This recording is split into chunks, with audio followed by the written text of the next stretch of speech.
Well, some of that is because of, I'll have to put it two ways. Some of it's because of the transformation of business and customers. Some of it's because they don't really know why they're saying that. Okay, so it's a combination of both. So, for example, um, if you go to most meetings and you ask, they ask you about social CRM, it's a topic of interest, but it has nothing to do with what they're executing.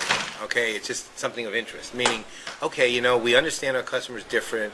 We understand that we need to understand them better. We understand that to do that, we got to get information about them, then analyze it, then figure out what to do about them, and be actionable. That's great. Okay, but our actual practical needs are X, Y, Z. So let's start the discussion by talking about how we would do that social thing if, in fact, we could. But we don't really have any money right now, so for that. So then once we get done, let's go on to the more practical stuff. So what you have really with social CRM, if you really want to get down to reality on it, conversation and the buzz is huge and the execution is tiny. So the interest is there simply because they understand they have to do something different with their customer. Much more sophisticated than that is it? Not much.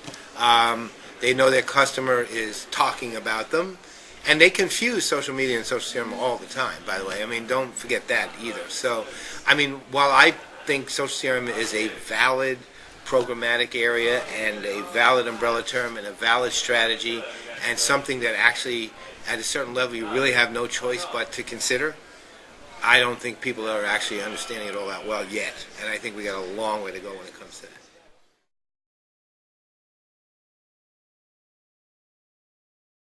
Well, the vendor space, there, as far as genuinely pure social CRM vendors, there's a couple of applications that are like Pivotals is as close to pure as you're going to get, but even they have the operational CRM, the operational sales, marketing, customer service stuff that tends to define it. They have some analytics, backing them up. They have social capabilities integrated with the operational stuff, so you can open a lead from a Twitter feed. You can open a case from a Facebook page, directly, and that's great.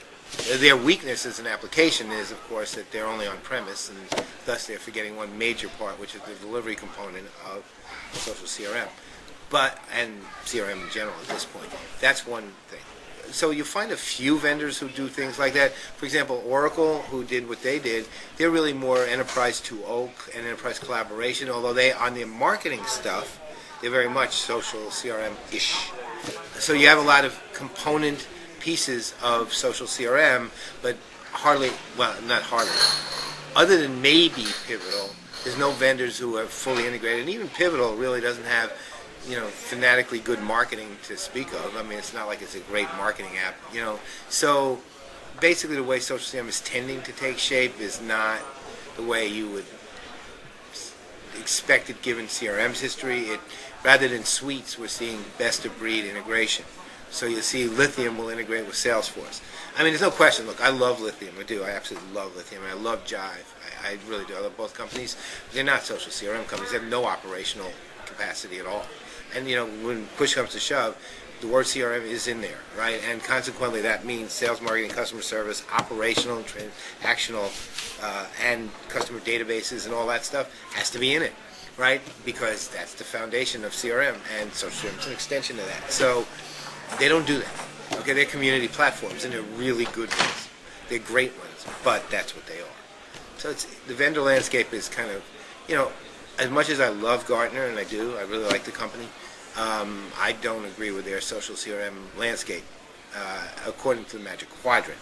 Basically, they just took a bunch of different apps I'm not even sure what the underlying continuity is between them either. I mean, I can't quite figure that out to call it social CRM, and they just do. And then they create what they create. That said, Gartner validated it by doing it. So kudos to them from that standpoint.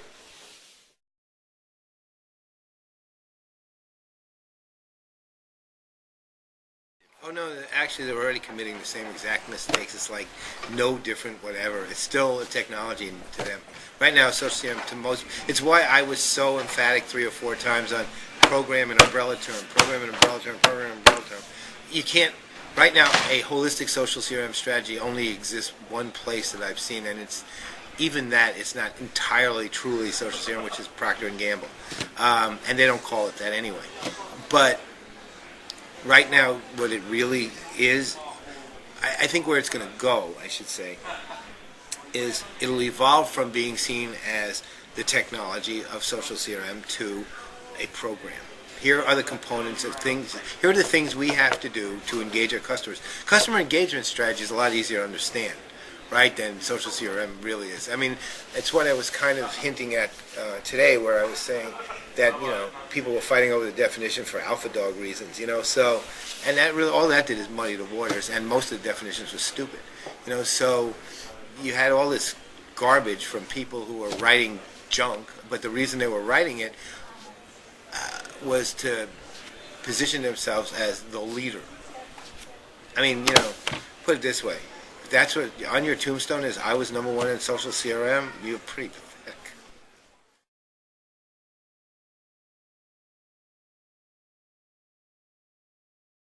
Well, the first one is it's actually the most important one, which is the company has to actually cede control of the conversation to the customer.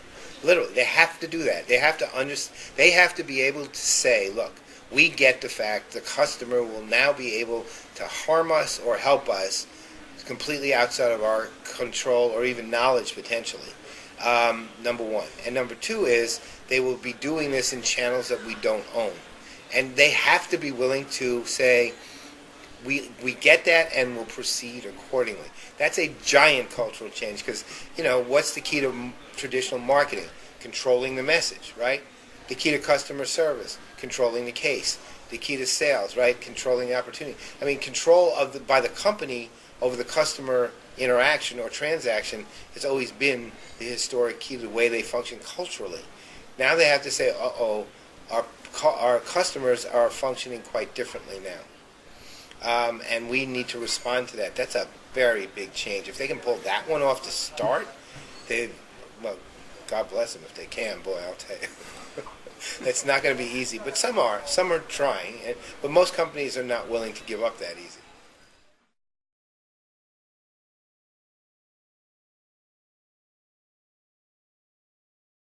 The fundamental layer is very simple. The customer now becomes part of the actual engaged pieces of a company, but in a limited way. So historically, if you look at what it took to make the customer experience right and whole, it was the participation of the customer-facing departments, but also the finance department, so the supply chain, human resources, internally, the the partner network, channel, and the supplier vendor network. They all had to seamlessly work for the customer to be satisfied in the way that they needed to be when it came to their relationship with the company. But now the customer is saying, not enough. For those companies that matter to us, we need to be able to participate in not necessarily making the decisions, but at least providing you with the input that we will know will be acted upon to the benefit of all. And to do that, we're willing to expose a piece of our personal value chain, but you're going to have to, at the same time, expose a significant piece of your value chain, and we will interact at some juncture. And again, I'll save that for tomorrow. But within that context, that says we will collaborate on things that provide us value, mutual value. Not on things that provide you value, not on things that provide me value, but on things that provide us value. So even though they may be different things, each of us comes out benefiting from this interaction and conjunction. E2O says, well, internal collaboration for reasons of morale, for reasons of increased corporate knowledge, et cetera, is mission critical. But now they're recognizing, well, the customer is demanding a lot of this company, so we have to incorporate customer intelligence, customer knowledge, I should say, not intelligence, customer knowledge into this whole configuration. Not only are we have to collaborate so that we can actually interact with our customers better, but we have to actually collaborate with our customers so they can tell us what it takes to interact with them better. And at the same time, we can utilize our internal experience through Classic Enterprise 2.0 collaboration to improve our chances of succeeding with those customers. And that's where the merger comes in, and it's right around the collaborative value chain. That's where the point of merger is going to occur, and kind of is beginning to occur. Are there lots of examples of that right now? Not yet. It's still, even though I'll be speaking on it, it's still somewhat speculative, really. I mean, what it is that the E2O people are realizing, wow, ultimately we've got to do this for our customers, not just for us. And consequently, they're trying to figure out how to do it. And social CRM seems to be a likely place to start for them because it's sort of a sister type of functionality and capability. And they kind of see it that way, even though they're actually quite different.